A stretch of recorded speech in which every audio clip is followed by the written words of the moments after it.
The day had started like any other. A mountain of emails flooded my inbox before I even had my first sip of coffee.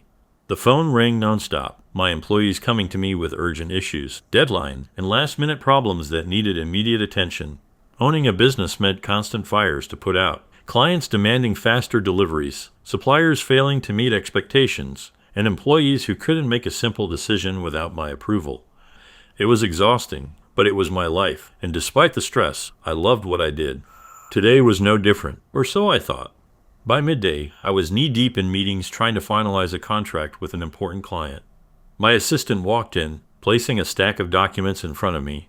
"These need your signature by end of the day, sir," she said, giving me an apologetic smile. I nodded, not even looking up. "Just leave them on my desk. I'll get to them." I barely had time to breathe, let alone go through more paperwork. My coffee had gone cold, sitting untouched on the side of my desk. I glanced at the clock. 1:42 p.m. Still hours to go before I could think about heading home. I grabbed my phone, checking for messages out of habit. Nothing unusual. A few emails, a reminder for a meeting later. Everything seemed normal, until a few minutes later, my phone buzzed again. A message from Sophia. At first, I didn't think much of it. Sophia rarely texted me during the day, unless it was something important. Maybe she needed me to pick up something on my way home. Maybe something happened with the house or her car. Maybe she just wanted to check in. But the moment I opened the message, my stomach tightened. "I can't touch you. I can't kiss you. I don't feel anything anymore." The words stared back at me, cold and final. I blinked, rereading them. Once, twice, a third time, my breathing slowed, my heart pounding in my ears. What the hell was this? I sat back in my chair, suddenly feeling lightheaded. My office, the work, the noise outside, everything faded into the background. The only thing I could focus on was that message. My mind raced. Was this some kind of joke? Was she upset about something? Where was this even coming from? We had been together for years. Of course, marriage wasn't always perfect. We had our ups and downs like any couple, but never had she said something like this before. I stared at my phone, my fingers hovering over the keyboard. I wanted to ask her what the hell she meant by that. I wanted to tell her to stop messing around. But for some reason, my hands wouldn't move. Something inside me told me that this wasn't a mistake. She had sent this on purpose. She wanted me to read it. And no, she wasn't angry. She wasn't apologizing. She wasn't explaining. She was just stating a fact. And that made my stomach turn. "Sir, are you okay?" My assistant's voice snapped me back to reality. I looked up, realizing I had been staring at my phone for way too long. The office was still buzzing around me. Phones ringing, people talking, keyboards clicking. But I felt like I was in a different world now. I forced a breath, sitting up straighter. "Yeah, I'm fine." But I wasn't. I was anything but fine. I forced myself to go back to work to focus on contracts, meetings, clients. But the entire time my mind was somewhere else. Somewhere darker, somewhere filled with questions I didn't want to answer. When did she stop feeling this way? Was it sudden? Or had this been going on for months? Years even? Was there someone else? "Why don't we like this?" In a text? Why not a conversation? Nothing made sense. Nothing felt real anymore. By 4 p.m., I couldn't take it anymore. I shut my laptop, grabbed my jacket, and walked out. "Sir, you have a meeting at 5?" My assistant called after me. "Cancel it," I said, already heading for the door. I needed to go home. I needed to see her. I needed answers. The drive home felt longer than usual. Every red light made me grip the steering wheel harder. Every slow-moving car in front of me made me want to slam on the horn. I needed to see her now. I needed to look in her eyes and ask her what the hell she meant by that text. Because one thing was for sure. After today, nothing would be the same again. The drive home felt like a blur. A mess of red lights, impatient honks, and my own thoughts spinning out of control. I gripped the steering wheel so tightly my knuckles turned white. I kept replaying her message in my head. "I can't touch you. I can't kiss you. I don't feel anything anymore." Those words had cut through me like a knife. And the wound was still bleeding. How long had she been feeling this way? Was this sudden, or had I been too blind to see it coming? Had she already moved on in her mind?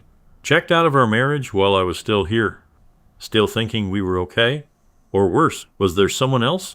The thought made my stomach turn. I needed answers, and I needed them now. When I finally pulled into the driveway, I just sat there for a moment, gripping the wheel, trying to steady my breathing. From the outside, the house looked normal, like nothing had changed. But I knew that was a lie. Everything had already changed. I stepped out of the car and headed inside, my heart pounding in my chest. The second I opened the door, I was met with silence. No greeting, no sounds of cooking or a TV playing in the background, just emptiness. I stepped inside and shut the door behind me. "Sophia?" I called out, my voice tight. No answer. I walked through the house, my footsteps echoing in the quiet. Then in the living room I found her, sitting on the couch, scrolling through her phone, like nothing had happened. Like she hadn't just shattered my entire reality with one text. She didn't even look up when I walked in. That alone made my blood boil. "So," I said, standing across from her, "are you going to explain that text? Or do I have to pretend like I didn't read it?" Sophia finally looked up, and the way she did it, slow, casual, completely unfazed, made me sick. "I don't know what you want me to say," she said, setting her phone down. "Maybe start with why the hell you thought sending me something like that over text was a good idea." I snapped. Sophia sighed, like I was bothering her, like this was just some inconvenient conversation she didn't want to have. "I wasn't trying to hurt you," she said, her tone flat. I didn't know how else to say it." I let out a dry laugh. "You didn't know how else to say it? Maybe, I don't know," to my face. Like a grown adult, her expression didn't change. There was no guilt, no remorse, just emptiness. And that hit me harder than anything else. "How long?" I asked, my voice quieter now. She frowned. "How long what? How long have you felt this way?" Sophia looked away, pressing her lips together. That was my answer. She had been feeling this way for a long time, maybe months, maybe even years, and she never said a word. "So all this time," I said, shaking my head, "you just been going through the motions, pretending, lying to my face?" "I wasn't pretending," she muttered. "I just thought it would pass. Thought it would pass." I repeated, my voice rising. "Do you even hear yourself? You checked out of our marriage, and instead of talking to me, instead of telling me what you were feeling, you just waited to see if your love for me would come back." She shrugged, like this was some casual inconvenience, and not the end of our marriage. "You don't love me anymore?" I said it as a statement, not a question.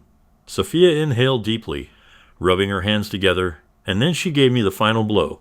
I don't know if I ever really did. Silence. Pure, deafening silence. I felt like I had just been punched in the chest. Like everything inside me had just been ripped apart. For years, I had believed we were in love. That even when things got tough, there was still something real between us. But now, I was realizing that it had been a lie.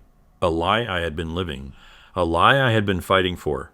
And now, I finally saw the truth. Sophia didn't love me. She never had. And in that moment, standing in front of her, I felt something inside me change. A cold, calm realization. I was done, standing in that living room, staring at the woman who had just told me she never really loved me.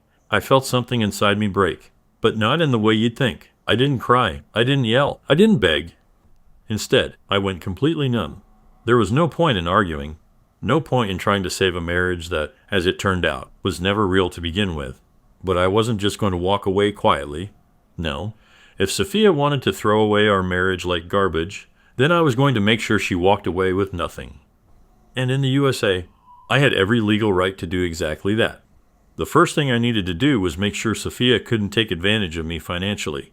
We lived in Florida, where divorce laws follow equitable distribution, meaning assets are divided fairly, but not always equally.